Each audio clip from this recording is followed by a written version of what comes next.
Hello friends, welcome to my channel. આજે હું તમારી સાથે લગ્ન પ્રસંગમાં મળતા એવા લાઈવ ઢોકળાની રેસિપી શેર કરીશ. નોર્મલી આપણે બારે પણ ગરમ લાઈવ ઢોકળા ખાવા જતા હોય છે. આથા વગરના ખૂબ જ સરસ એથી એવા બન્યા છે. તમે જોઈ શકો છો, એકદમ સોફ્ટ અને લચીલા છે. આ વિડીયોને પૂરો ફૂલ જોજો, જેથી તમને આગળ ખ્યાલ આવશે કે મેં આમાં શું શું ઇન્ગ્રીડિયન્ટ્સ એડ કર્યા છે, જેના લીધે આપણા ઢોકળા એટલા સરસ ટેસ્ટી હેલ્ધી એવા બન્યા છે અને એકદમ સોફ્ટ બન્યા છે. આથાની પણ આમાં જરૂર નથી. તો તમે આ પૂરો વિડીયો જુઓ. તો આ રેસીપી સાથે મેં તમને ખૂબ જ ટેસ્ટી એવી લસણની ચટણીની રેસીપી પણ શેર કરી છે. તો ખાટા ઢોકળા હર ઘરમાં બનતા હોય છે, બધાને ભાવતા હોય છે. નાનાથી લઈ મોટા સુધી આ ખાટા ઢોકળા બધાને ભાવતા હોય છે અને અવારનવાર ખાટા ઢોકળા બધાના ઘરમાં બનતા રહેતા હોય છે. આ ઢોકળા એટલા સોફ્ટ બન્યા છે, જે લોકો વૃદ્ધ માણસ હશે લોકો પણ ઇઝીલી ખાઈ શકે છે. તમે જોઈ શકો છો કેટલા સોફ્ટ છે. તો ચાલો રેસીપી શરૂ કરશું. અહીં મેં લીધું છે 1/4 કપ ચોખા છે, 1/4 કપ મગની પીળી દાળ, 1/4 કપ પૌવા, 1/4 કપ અડદની દાળ છે અને 1/4 કપ ચણાની દાળ. 1 ટીસ્પૂન જેટલી મેથી લીધી છે. તો આપણે બધી દાળ, ચોખા અને મેથીને સારી રીતે પાણીથી ધોઈને પલાળી દેવાના છે 5 કલાક માટે, 4 થી 5 કલાક માટે. પૌવાને આપણે જ્યારે પીસવાનું હશે ઢોકળાનું બેટર, ત્યારે અડધી કલાક પાણીમાં પલાળી પછી ઢોકળામાં પીસતી વખતે આપણે એડ કરવાના છે. તમે માપ એક સરખું બધી લઈ શકો છો, પણ તમારે કેટલી ક્વોન્ટિટીમાં બનાવવાના છે તમારા ઉપર છે. અત્યારે મેં બધા 1/4 કપ લીધા છે. તમારા ઘરમાં જો ખાવાવાળા વધારે હોય અથવા તો તમારે વધારે બનાવવા હોય ઢોકળા, તો તમે આની ડબલ ક્વોન્ટિટી કરી શકો છો. પણ મેં બધા ઇક્વલ પાર્ટ્સ લીધા છે. તો તમે એ રીતનું તમે તમારા મેઝરમેન્ટ્સ ઘરમાં જે નાનો વાટકો હોય, કટોરી હોય કે મેઝરિંગ કપ હોય, એ રીતે તમે લઈ શકો છો. તો આ બધાને વોશ કરીને પલાળી દઈશ. તો આપણે એક વાસણમાં બધી દાળને ચોખાને લઈ લેશું અને સારી રીતે પાણીથી ધોઈ લેવાના છે, જ્યાં સુધી પાણી ચોખ્ખું ન થાય ત્યાં સુધી, અને પછી એને પલાળી દઈશું. તો દાળ ચોખા આપણા પલળી ગયા છે. મેં ઓવરનાઇટ પલાળ્યા હતા. જો તમારે સવારે નાસ્તામાં બનાવવા હોય ઢોકળા, તો તમે રાતે પલાળી દેજો. સાંજે બનાવવા હોય તો સવારે પલાળી શકો છો. તો હવે આપણે આનું પાણી નિતારી લેશું. અને સાઈડમાં સવારે મેં અડધી પોણી કલાક પહેલા પૌવા પણ પાણીમાં પલાળી દીધા છે. તો આપણે બંનેનું પાણી કાઢી લેશું. તો પાણી મેં નિતારી લીધું છે. તો અહીં મિક્સર જારમાં આપણે એને હવે પીસી લેવાનું છે. પીસવા માટે તમે ખાટી છાશ અથવા ખાટું દહીં યુઝ કરી શકો છો.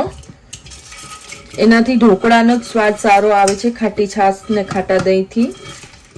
તો હંમેશા જ્યારે પણ ઢોકળા તમે પીસો ત્યારે ખાટી છાશ જ યુઝ કરવી અને ખાટું દહીં, તો જ ઢોકળા સારા બનશે સ્વાદમાં. તો હવે આપણે આ બધા દાળ, ચોખા અને પૌવામાં એડ કરી દીધા છે મિક્સર જારમાં. મારી પાસે ખાટું દહીં છે, એ હું એડ કરી દઈશ અને થોડી હું છાશ પણ એડ કરીશ ખાટી.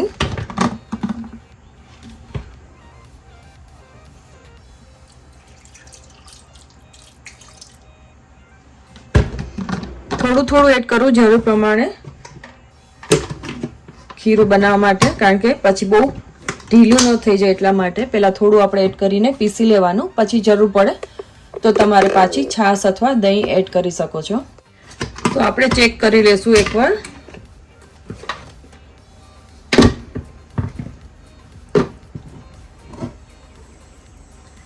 તમે જોઈ શકો છો આપણું ઢોકળાનું સરસથી પીસાઈ ગયું છે. તો હવે એને કાઢી લઈશ.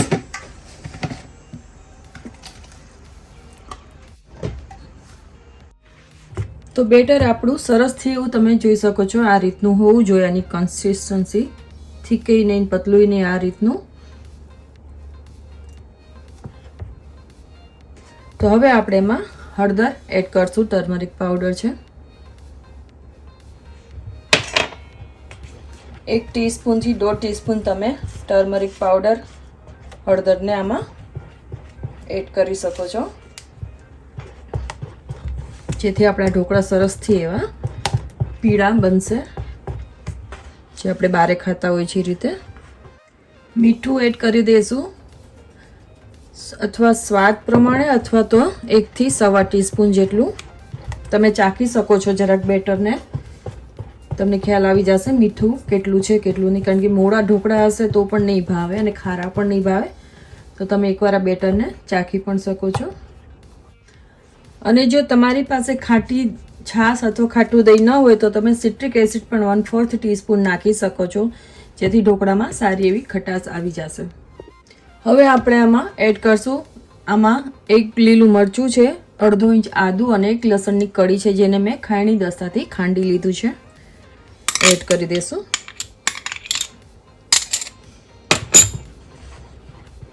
અહીં મેં 2 કલાક પહેલાં ચણાની દાળને પલાળીને રાખી દીધી હતી. મારા ઘરમાં ચણાની દાળ ઢોકળામાં એડ કરીએ છીએ અમે લોકો. ચણાની દાળ ઢોકળામાં સ્વાદ સારો આવે છે આ દાળ એડ કરવાથી. તો તમે પણ એકવાર, જો તમે ક્યારેય ચણાની દાળને ઢોકળામાં એડ ન કરી હોય સ્ટીમ કરતી વખતે, તો જરૂરથી ટ્રાય કરજો, ખૂબ જ સરસ થાય છે. તો દાળનું મેં પાણી કાઢી લીધું છે, તો દાળને પણ એડ કરી દઈશું.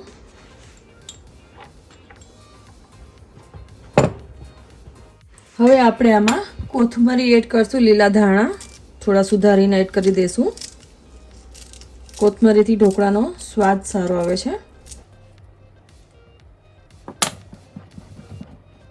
હવે આપણે આમાં એડ કરશું તેલ. અહીં મેં સિંગ તેલ લીધું છે, પીનટ ઓઇલ. તેલ એડ કરવાથી આપણને ઢોકળા એકદમ ખાતી વખતે ડ્રાય નહીં લાગે અને ગળામાં અટવાશે પણ નહીં. તો હું અહીં 3 ટીસ્પૂન જેટલું તેલ લઉં છું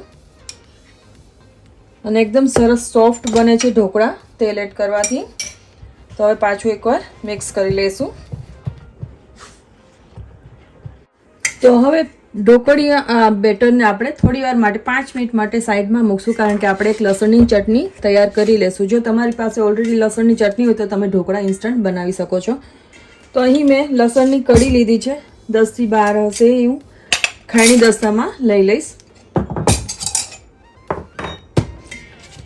હવે એમાં હું મીઠું જરૂર પ્રમાણે આપણે એડ કરી દઈશું. 1 ટીસ્પૂન જેટલું, અથવા પછી તમે તમારા સ્વાદ અનુસાર લઈ શકો છો.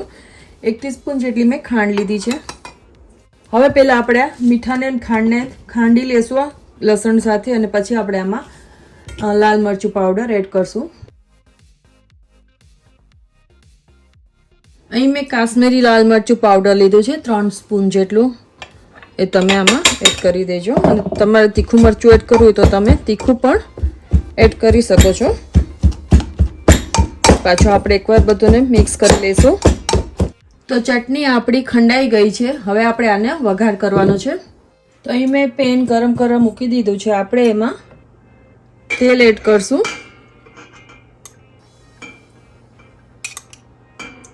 4 ટીસ્પૂન જેટલું તેલને આપણે ગરમ થવા દઈશું. અહીં મેં દહીં લીધું છે, 2 થી 3 ટેબલ સ્પૂન જેટલું. આપણે એને એક સોફ્ટ કરી નાખશું. એને આ રીતની ચટણી એકવાર તમે બનાવીને ટ્રાય કરજો, ખૂબ જ સરસ ટેસ્ટી થાય છે લસણની ચટણી ઢોકળા સાથે ખાવામાં. આ રીતનું દહીં રેડી થઈ ગયું છે. તો તેલ આપણું ગરમ થઈ ગયું છે. આપણે એમાં થોડી હિંગ એડ કરશું. હવે આપણે એમાં લસણની ચટણીને એડ કરી દઈશું. લસણની ચટણીને આપણે આમાં એડ કરી દીધી છે. ચટણીને આપણે લો ગેસ ઉપર સારી રીતે કૂક કરી લેવાની છે. દહીં એડ કરી દઈશું.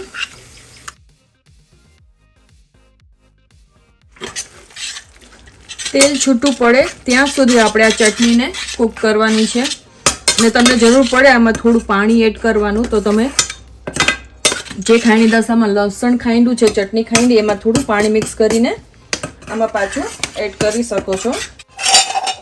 મેં આમાં થોડું પાણી મિક્સ કરીને આ ચટણીમાં એડ કરી દીધું છે, 1/4 કપ જેટલું. જો તમને પણ ઢીલી થોડી ચટણી જોતી હોય ઢોકળા સાથે, તો તમે પાણી જરૂરથી એડ કરજો. હવે આપણે આને 5 મિનિટ માટે ધીમા ગેસ ઉપર કૂક થવા દઈશું. તો તમે જોઈ શકો છો તેલ ઉપર બધું છૂટું પડી ગયું. તો આપણી ચટણી રેડી થઈ ગઈ છે. તો હવે હું ગેસને બંધ કરી દઈશ અને હું આને એક બોલમાં ટ્રાન્સફર કરી લઈશ.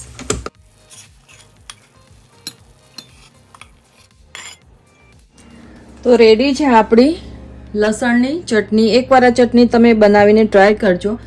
આ ચટણી તમે શાક વઘારવામાં પણ યુઝ કરી શકો છો અને ફ્રીજમાં પણ આને લાંબો સમય સુધી સ્ટોર કરી શકો છો, કારણ કે આપણે આને કૂક કર્યું છે લસણને, એટલા માટે લાંબો સમય સુધી ફ્રીજમાં પણ રહેશે. તો હવે આપણે ઢોકળા બનાવી લેશું. અહીં મેં સ્ટીમર લીધું છે, એમાં મેં પાણી ઓલરેડી ભરી દીધું છે. તો હવે હું આ ગેસને ચાલુ કરી દઈશ. આપણે પાણીને સ્ટીમ કરવાનું છે પહેલાં. તો પાણી ગરમ થાય ત્યાં સુધી આપણે જે ઢોકળાનું ખીરું બનાવ્યું એને હું અડધું કરી લઈશ એક બોલમાં, કારણ કે આપણે આને ઈનોથી કૂક કરશું તો ઈનો જ્યારે આપણે ઢોકળા બનાવીએ ત્યારે જ એડ કરવાનો હોય છે, એટલા માટે. તો 2 ભાગ મેં કરી લીધા છે.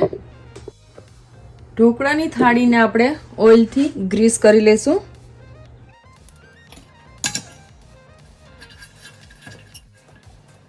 તો અહીં મેં ઈનો ફ્રૂટ સોલ્ટ લીધો છે.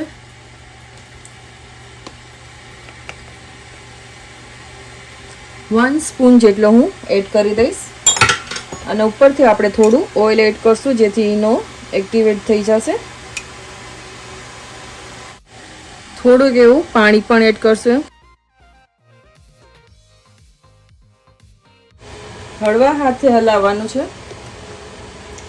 જેથી જે ઢોકળામાં બેટરમાં જે એર પોકેટ્સ બને એ તૂટી ન જાય અને આપણા ઢોકળા સરસથી સોફ્ટ અને ફ્લફી બનશે. આપણું પાણી પણ બોઇલ થઈ ગયું છે તો ઢોકળાને આપણે થાળીમાં લઈ લેશું. જો તમારે ઢોકળાને એકદમ પતલા બનાવવા હોય તો અત્યારે જે મેં બેટર લીધું છે એનાથી તમે હાફ થાળીમાં જ ભરજો જેથી તમારા ઢોકળા એકદમ સરસથી પતલા બનશે. તો હવે આપણે એમાં લાલ મરચાંના પાવડરથી થોડું ગાર્નિશ કરી દઈશું. સફેદ તલ લીધા છે થોડા.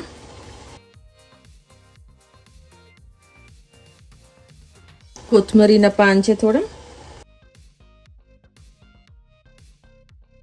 તો હવે આપણે આને સ્ટીમ કરવા મૂકી દઈશું. ફાસ્ટ ગેસ ઉપર 15 મિનિટ સુધી આપણે કૂક કરશું.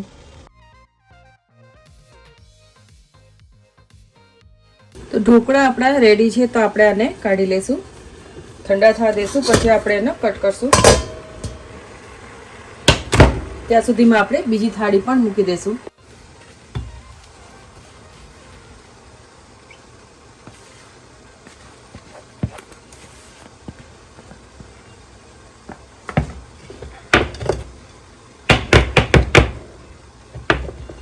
તો આમાં મેં થોડું ઓછું ભર્યું છે. આ થોડાક આપણે પતલા ઢોકળા બનાવશું. હવે આપણે આમાં મરચાંનો પાવડર એડ કરી દઈશું.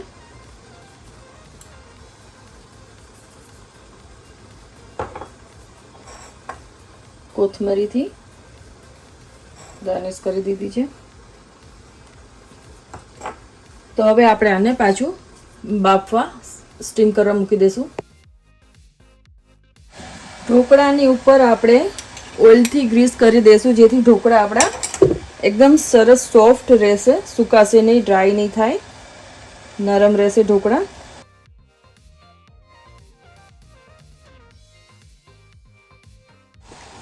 આ ઢોકળાને આપણે કટ કરી લેશું. કેવડા રાખવા છે તમે તમારા ઉપર છે ઢોકળાની સાઈઝ. તમે જ્યારે બહાર ખાવા જાઓ કે લગ્ન પ્રસંગમાં ખાતા હો ત્યારે ઢોકળા મોટા જ હોય છે તો હું આજે એ રીતની સાઈઝના કટ કરીશ મોટા. તો ઢોકળાને આપણે હવે કાઢી લેશું.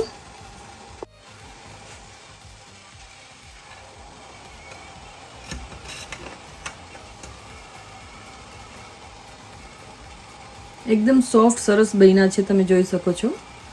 પહેલાં હું છરીથી એક સાઈડ કાઢી લઈશ જેથી આપણને તવીથાથી કાઢવામાં ઇઝી રહેશે.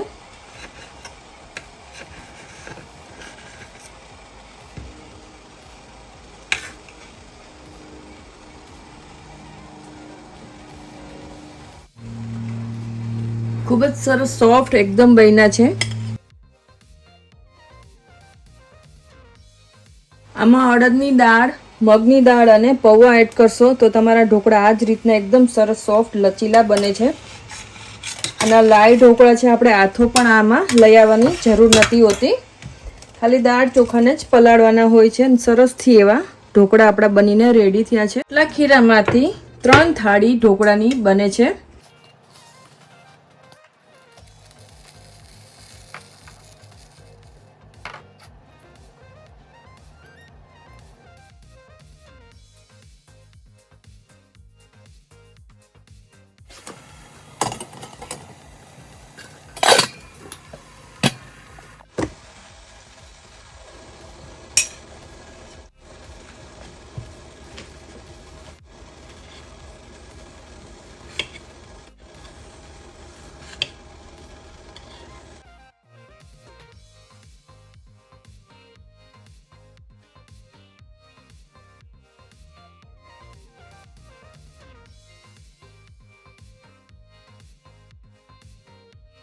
તો આપણા ઢોકળા બનીને રેડી થઈ ગયા છે. આ રેસીપી તમને કેવી લાગી તમે મને કમેન્ટ કરીને જણાવી શકો છો. જો ગમી હોય તો લાઈક, શેર અને સબસ્ક્રાઈબ કરજો.